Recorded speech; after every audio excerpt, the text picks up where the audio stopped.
What's up, everybody? My name is Scott Paddock, and today we are going to talk about how to create a lick.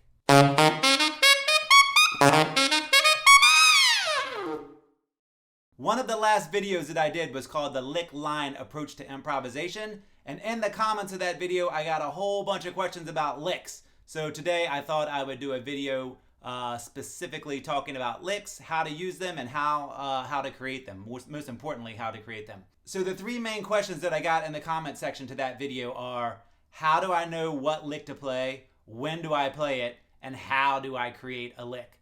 So those are three very different questions, even though they're all about licks. So we are going to dive headfirst into that and try and clear everything up. So first, let's talk about what a lick is. When I'm talking about a lick, I'm not necessarily talking about something a lick that you've already learned, like you heard a Cannonball Adderley lick, or a David Sanborn lick, or a Maceo Parker lick, or Coltrane lick, or any of the licks that are pretty common. I'm not necessarily talking about something that you've already learned. When I'm saying a lick, play a lick, I'm talking about a musical idea. So the musical idea sounds like a musical sentence. So something like this. To me, that is a lick. Or, of course, really famous ones.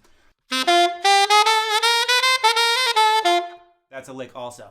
So even though the famous lick that you learned and the lick that you just create on the spot, they are both called the same thing. They're both called licks. Okay, so let's talk about licks in two different ways for right now. Let's talk about the preloaded lick. In other words, one that you learn, that you practice, and you want to put into the music. And the other is the one that you're creating on the spot. So the preloaded one, you have to do the preloaded one over the chord that it fits. So for this one, so that lick is based in the key of D major or D mixolydian. So you'd either play that lick over a D major 7 chord or a D7 chord. And of course you could transpose that lick into other keys, but that is when you would have to use that one. If you're going to play this lick, the Charlie Parker lick, that would have to be over a D major 7 or a D7. If you want to play it over a G7 or a G major 7 chord, you'd have to transpose the lick into the key of G. Now, why does it fit 2 chords? The reason is there is no 7th in that lick, so it doesn't matter if you're playing it over a major 7th chord or a dominant 7th chord. So when it comes to preloaded licks, you can put them anywhere, but you have to do it over the correct chord. Now, to the when part. When should you play a lick? Whenever you feel like it. There are so many different ideas and approaches to improvisation that there are really no rules. You can do whatever you want. Personally, I don't use preloaded licks very often. That might be less than 5%, maybe even less than 2% of my improvisation. Most of the stuff I'm just coming up with on the spot. And if I do play a lick, it usually just kind of comes out of nowhere. I didn't plan on it. I wasn't like, oh, let me play lick number 47-B here. I'm just playing and I hear it and it comes out. That's the way I prefer to use them. There are some super great, really well accomplished musicians who play predominantly licks and patterns. To me, I don't find a lot of creativity in that, and it's definitely not my style, but there are a lot of guys out there who are way deep into learning as many licks as they can and putting them into their improvisation. So if that's what you're into, that's cool, work on that, but also realize that you have to make sure that the lick you're playing fits the chord that you're playing over top of. Now, in my lick line approach video, all I was doing was saying to break up your improvisation so it doesn't sound like all licks, meaning all musical sentences, or all lines, meaning the 8th note lines that are moving like this. It was to switch them up, like purposely play a lick and then a line and then a couple licks and then a line so that you are breaking up your improvisation. So it's kind of like an intermediate way to make your lines sound more creative. Now, a question that I get a lot, and that came from that video a lot, is how do I create a lick? And that's what this video is going to be primarily based on. The easiest way to create a lick, if you're not comfortable or you don't know how to do it, is to think about 2-bar phrases and playing a musical sentence. So a musical sentence is like a statement, something that is a standalone statement. So you can do it with as many notes as you want or as few notes as you want. So to start off, we're just going to do a 1-note lick that's going to last 2 measures. So I'm just going to play a G, and I'm going to play a cool rhythm with it. That's a lick on a G. You could do that and repeat it on a different note.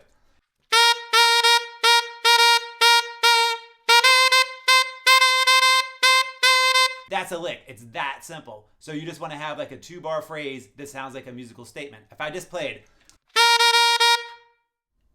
that might be considered a lick, but it doesn't sound like a musical statement. So I would avoid things that sound incomplete. All right, so let's add another note to it. So we're just going to do a 2-note lick. So we're going to go between F and G.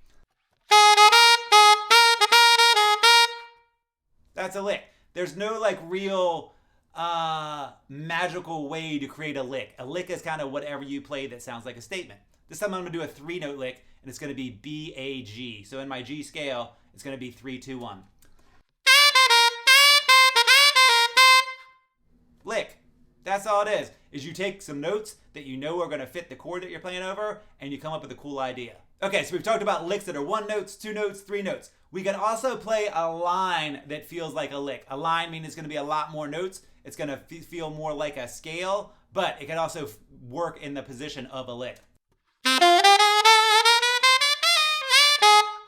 So with that, I played, that was mostly in D major, but it had both thirds.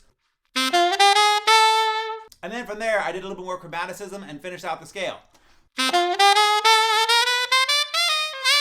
So that is a lick that sounds like a line. Now, what might be a little confusing from my last video is I was talking about licks and lines as if they were 2 completely separate things.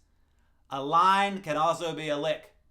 A lick can also be a line. In that video, I was talking about a lick and a line as 2 completely different thoughts. Like the line is the steady 8th note kind of going up and down, weaving through the scale, and the lick was the more musical idea, like the musical sentence. But lines can be licks, licks can be lines. You don't just have to play like a to be a lick, and this, a line,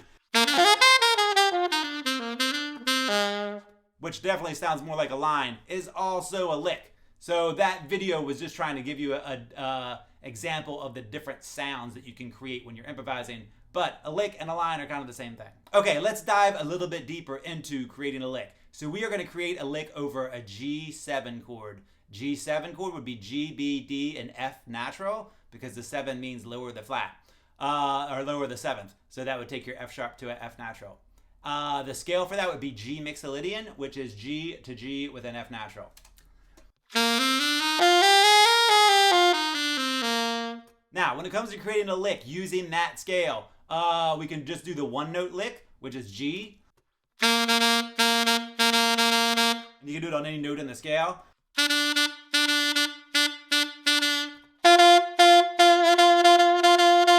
Then we can do, of course, the 2-note lick. So I'm going to do an F and a G. Then we can do a 3-note lick. I'm going to do an F, G, and a B. Then I'm going to do a 4-note lick. I'm going to do F, G, A, and B. Now I'm going to do a 5-note lick. I'm going to do a F, G, A, B, and D. So when it comes to creating a lick, it doesn't really matter how many notes you use to make it. What it comes down to is how you arrange them into making a musical sentence. So if you're not already comfortable creating licks, what I just did is a really easy way to get started with it. Start with 1 note, and then 2 notes, and then 3 notes, and go on and on from there. Maybe do like a scale lick. I'm going to do a scale lick based on the G7 chord, which would be the G mixolydian scale.